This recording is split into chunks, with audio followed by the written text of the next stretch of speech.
So, wow. A lot happened in just part one. I feel like they need to do like a 3-part, like the Real Housewives, all their reunion shows, because so much has happened in one one part of the tell-all that I'm just like, we need a part 2 and a part 3 to wrap it up. How are they going to wrap it up in part 3? And also, why don't they, not trying to get anybody out of a job, but a lot of you are not happy with Michelle Collins. So I'm just like, why not hire, I just forgot her name. You know, the girl who hosts this tell-all, Sean Robinson. Why not hire her for all of the interviews? Since she does a really, really good job, I don't know why they don't do her for the live. Maybe she wants more money because she's seasoned. So, but let's get into this mess. I swear, Lou. We will get to him, but baby, I wasn't ready. So all of a sudden, Ashley and Jay now are on bad terms.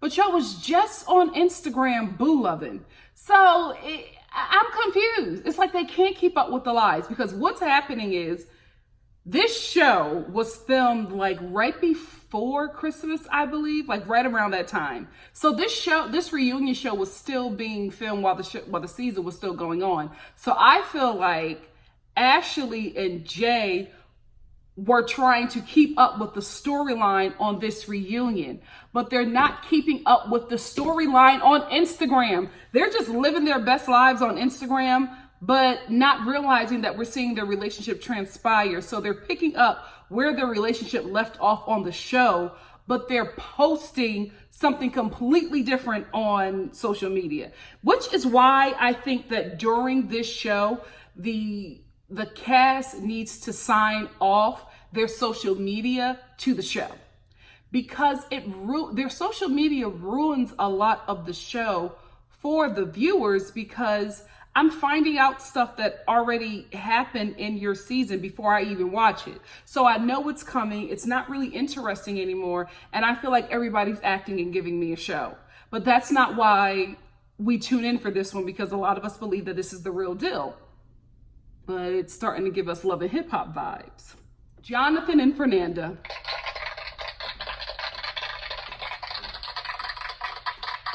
I love this. Listen, they walked into this reunion looking like money. And this is how you got to do it. This is how you got to do it. Everybody else went to Fashion Nova and Torrid and got dresses. Especially Kalani. She put on like some pajama dress. Like, I was like, Kalani, do you not know that you're on TV? But I think because she's pregnant, she just wants to be comfortable. But I'm like, even still, national TV girl, your sister came ready, okay? And she was babysitting. She never missed an opportunity to get on camera, do she? So Colt and Larissa are already starting problems. The reunion has started. They're not even here yet. And they came up with this excuse that their luggage was lost and something. I don't think that's true. I think they are so calculated that they came up with that excuse. They wanted to make an entrance. They wanted to have everybody waiting for them. They wanted to get into the drama with people. These two, I'm telling you guys, they are working the reality TV show market. I guarantee you, we are going to see them on marriage boot camp reality stars. I'm telling you, these guys have had an opportunity fall into their lap, and they're making the most of it. I can't hate on that. Like I always say, if you're going to come on reality TV, you might as well get something out of it, because they're going to expose your life and make you look like a plumb fool. So you might as well get a nice coin and a career out of it. They playing a game. Ashley and Jay, you just mad because you didn't get the coin like them. So we start off with Kalani and Asuelu. And right off the bat, he starts crying because he's so in love with Kalani. And I really hope that she begins to treat him the way that he deserves to be treated. The way that he treats her, because he really, really loves her. The fact that he was crying just talking about her, about being her husband and the father to their son. He was like so grateful, so thankful, and so in love. And I hope she starts to treat him better. However, I will say this. The way she was treating him at this reunion, it seemed like there was some growth. And I feel like, unfortunately, the growth came from the viewers not liking how she treated him. So I'm thinking that maybe she's noticed that and has stepped into a different aspect of herself. Like she's a much different person now than she was on the show. And I think it's because she saw what she was like and the backlash from it. She didn't like it. So she decided to change, not because she wants to treat him better. That's what I feel like. And I even feel bad saying it, but I'm just like, that's who you were when y'all were dating the whole time. That's who you, like the producers can't make your family do anything. They ain't no way they was making that father self-hating. That's what he wanted to do, right? So I'm thinking now she saw that it didn't work out for her. Her and Lida saw that we were not here for how they were treating their partners. So she was a lot more calm now. And maybe it's also motherhood. Hopefully that's what it is. But I enjoyed how she responded to his affection. It looked like there was some growth and there was some work done there. Then we get to Lida and Erik and we get to their playback from the season. First of all, can we talk about Lida's contacts? Happy Halloween. They were like these big dark blue anime contacts that were very distracting. Because at first I was like, is everything okay with her eyes? And then we got the close up of her like crouching behind Erik and Fair. And I was just like, oh, those are contacts. Lida, what's going on? Lord, y'all are messing up her bag. Y'all done got Lida fired from being some kind of influencer for some product. They got Lida off the website. They said, we're sorry. We don't want to have nobody like her representing our brand. Y'all are coming after Lida's coins. So she's another one who is experiencing backlash, who all of a sudden on this reunion, she's a totally different person. She's very sweet. She's very remorseful. She's fake crying about the things that she's done. I'm just like, see what happens when you start taking people coins? They get real humble. And that's what happened to Lida. Okay, so let's get to the fakery. Ashley and Jay. So we get to Ashley and Jay and we see their whole playback, and Ashley is playing her character of angry white wife, and Jay is sitting there being gullible Jamaican dude, and it's just like, oh my goodness, the woman, they like me, they got my tender, all types of like fakery, right? But I think the acting went a little bit too far with Ashley because she was laying into Jay and she was not getting off his neck. And then he made a move because he had his hand around her. And I guess she was going too far. I was like, oh, you went too far in the scene, girl. Pull back. Because he sucked his teeth and he yanked his arm from her. And I was like, oh, it got a little real. It got a little real because the character Ashley is playing is angry wife because she found her husband using Tinder and the lies. But one thing I did want to talk about, Jonathan and Jay are really good friends. Jonathan, Jay, and Asuelu, they hang out a lot, especially Jonathan and Jay. And when Ashley was laying into Jonathan, man, Jonathan was sitting there like twitching. He wanted to defend his friend, but he knew, one, that Jay was wrong, and two, that Fernanda and the rest of the women were going to cuss him out. So he was just like sitting there trying to find an end, trying to help him defend himself. But he was just like, you know what? What I'm about to get ain't worth me helping my friend, so let me just sit here. But I felt so bad for him because Jonathan really wanted to help Jay. But at this point, he's beyond saving. Ashley is playing the game like she's going to divorce him, but then we're going to see them on Happily Ever After. So yeah, secure the bag. So let me go along with the storyline just so I can explain this. Ashley is hard to deal with. Like, if this is how she really is as a partner, oh, I'm not justifying any of Jay's behavior, but just like seeing the way she talked to him, I was like, wrong or not, right? This is still your husband and you're just tearing him down, not only in front of people on national TV, right? I'm not saying that she should be okay with him going on Tinder and talking to other women, but there has to be a respect for your partner if you want to stay in it. Now, if you want to get out of it, tear him down, girl. But just the way she was going after him, and even before Jay had got on Tinder, she was already talking to him like that. I remember that scene where she came home and he made her this really nice Jamaican dinner. When a Jamaican person cooks for you, you know that food is well seasoned. How could she have an attitude after that? Like, she was so nasty to him, and I was just like, dude, this green card ain't worth it. Go home. Like, because I would have been snapped. She is very nasty in the way, like, when she gets upset, she gets very, very nasty. And the way she talks to people, I was just like, I couldn't deal with that. Because she talks to Jay like he's one of her children. I get that he's 10 years young, like what, 12? Is he 12 years younger than her? Actually, this is too young.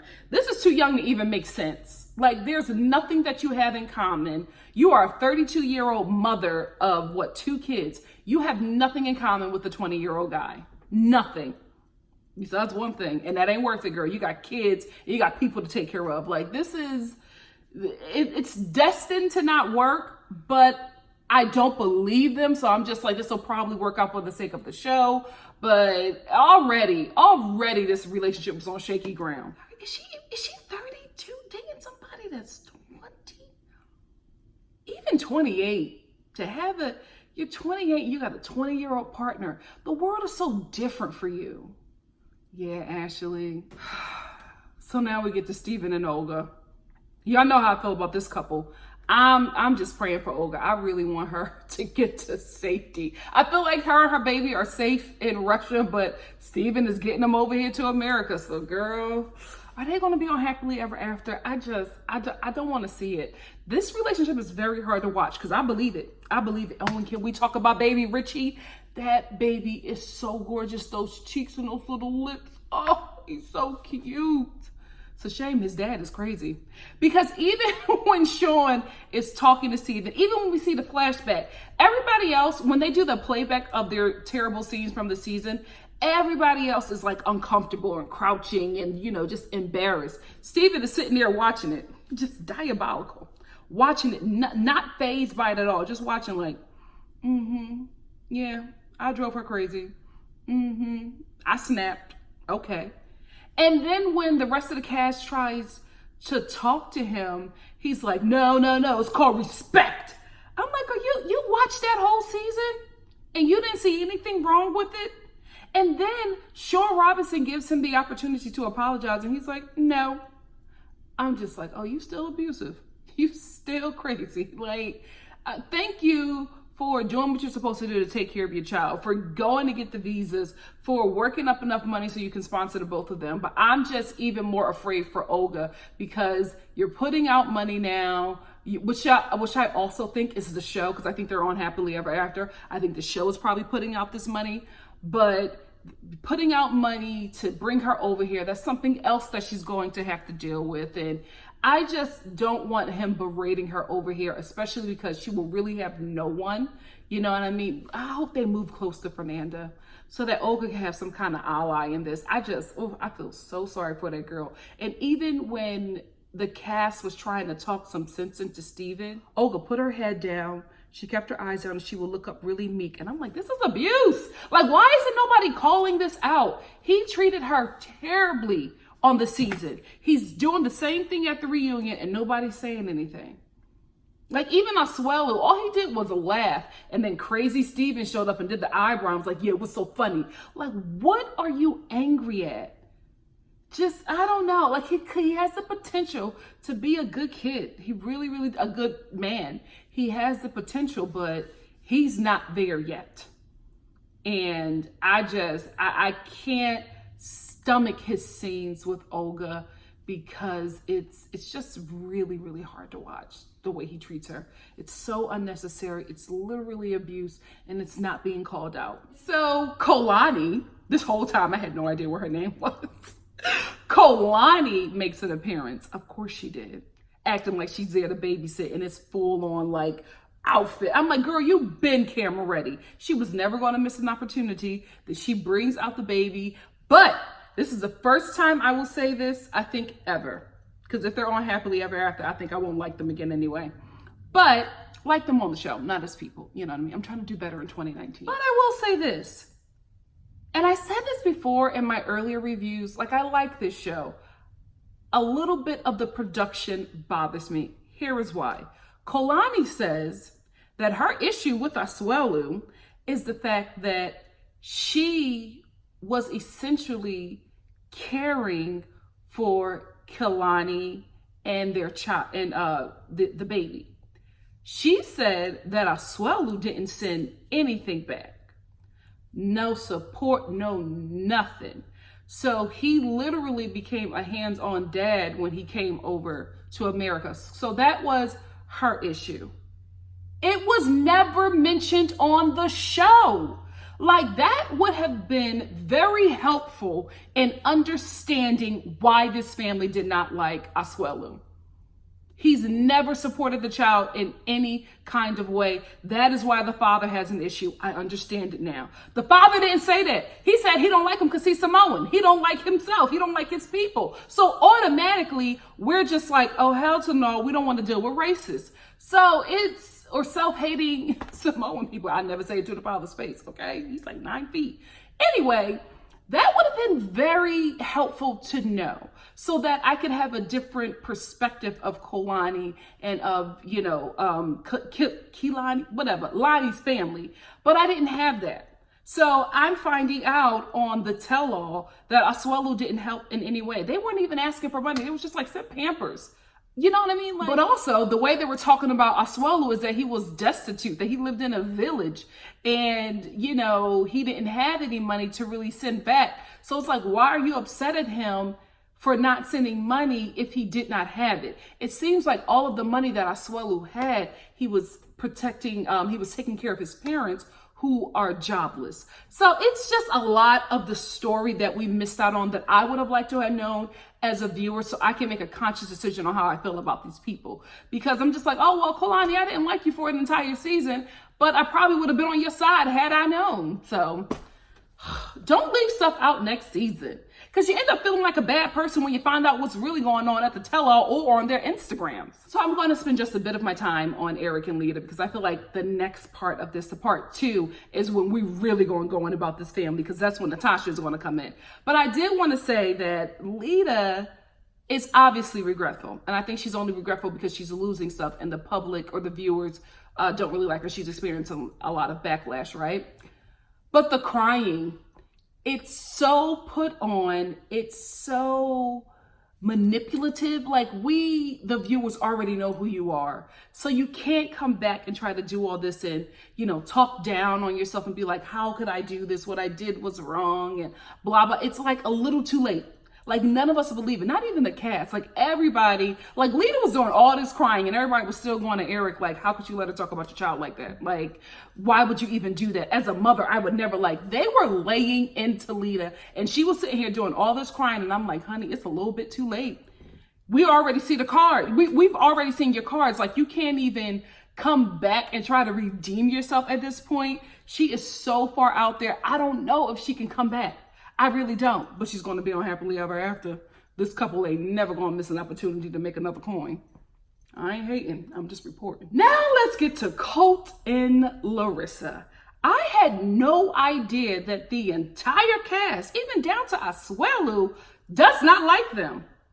I had no idea. I didn't know that she had beef with Fernanda, because I told you, I unfollow all of them on Instagram because they just gave so much of the show away. It just wasn't enjoyable.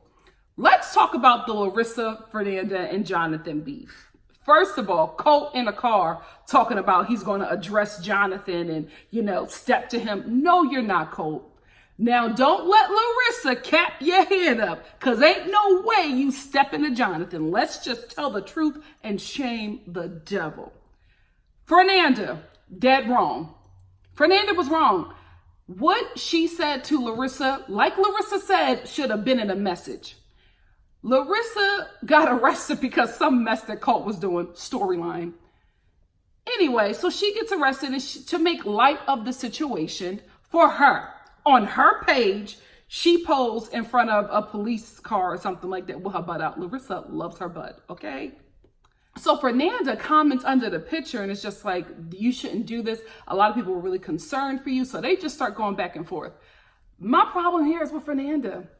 You're saying it, you, as a cast member, are on Larissa's page making a comment about something that she did that you don't agree with. Now, if y'all didn't have any beef, if you were really coming to her out of concern and as a friend, you could have DM'd her. You 19 girl, you know how social media works. So I feel like in that, Fernanda was trying to be a bit messy and get some attention because her and Larissa started going at it under the comments. And also, Fernanda was going really, really low in their arguments. Like, she was just really stirring the pot. Even when they got on there and they weren't saying anything to them, she starts making these comments about her, about she's old, and just being very immature. It is what it is. But Jonathan's backing it up like a gullible husband. It was just, I was all team the cast, right? Because I feel like for them to all have an issue with Larissa and Colt, there's more going on. And I think the main issue is the fact that Larissa and Colt have become the breakout stars of this season. And they are working this reality TV show angle to their best coin.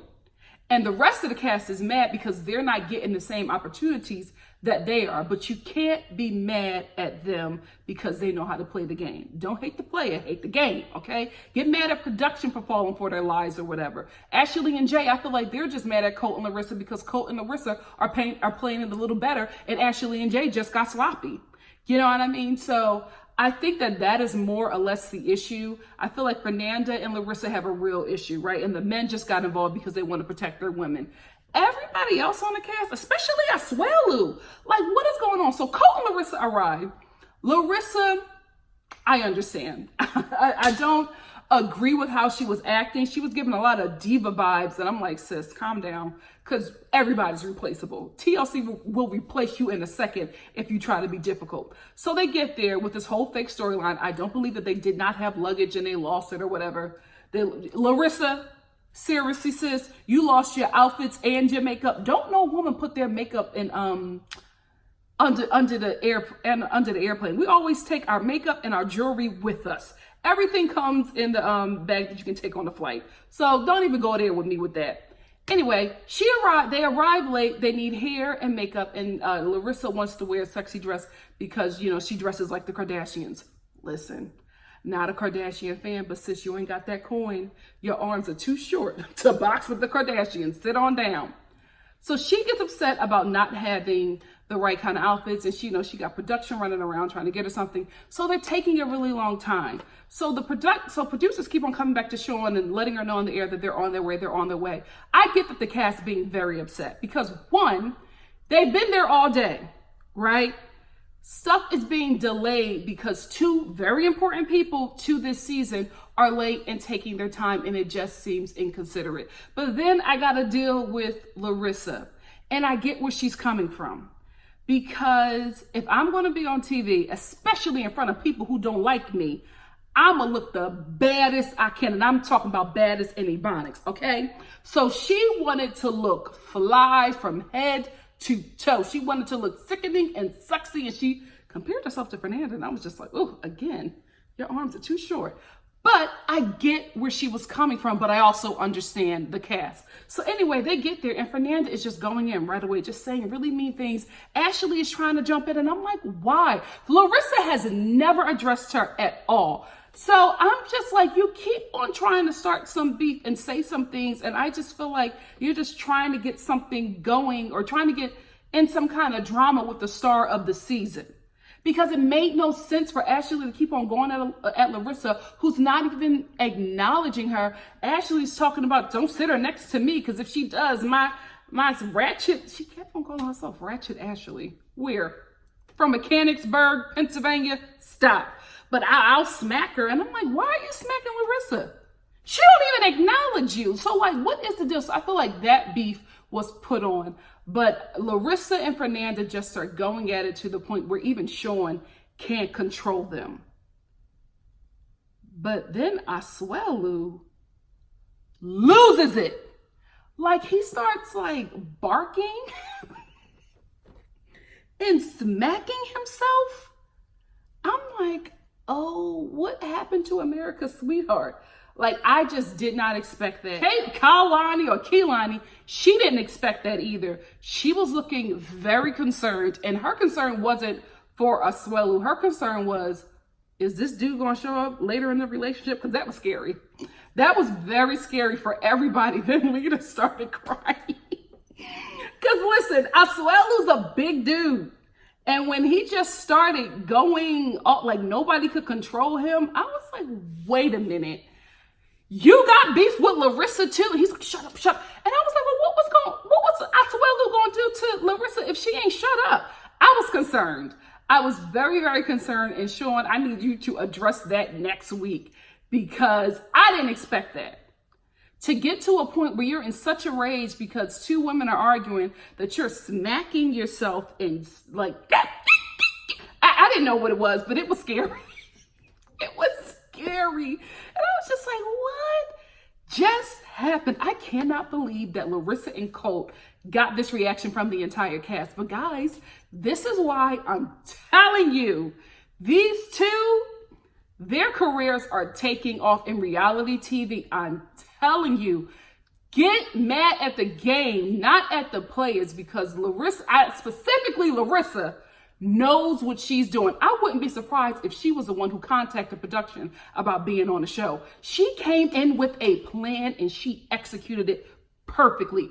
This is how you become a reality TV star on all the platforms. She is going to work this thing, and this is why the rest of the cast is pissed, because she's tapped into something that they can't, that they don't know how to yet. And that is their problem, because Larissa and Colt, believe it or not, they are people who are responsible for the fanfare that has happened with this season. TLC has never had this kind of fanfare. I guess I'm gonna try to use another word. I went to college, but just as much fanfare around this show. And it's Colt and Larissa. They're playing the game on Instagram. They're playing the game on Twitter. Colt is being exposed on blogs. They're giving stuff to different mediums. Like, they know what they're doing, and you cannot be mad at them for that. That's where it ends, with Asuelu beating himself and walking off the stage, Lida crying, and everybody just being shocked. So this whole tell-all part one turned from like TLC to Jerry Springer real quick. Like, it just got out of hand. You know, classy Sean Robinson ain't know what to do, but that's where it concluded. And baby, I will be there next week because I need to see what happens. After Asuelu beats himself up, I need to know what is the conversation that Kalani is going to have with her husband that was barking on national TV because two women were arguing. Like, I need to see. I need to see the conversation. And I also need to know, did Asuelu walk away because he didn't want to punch Larissa in the face? Like, what was about to happen? Because that needs to be addressed.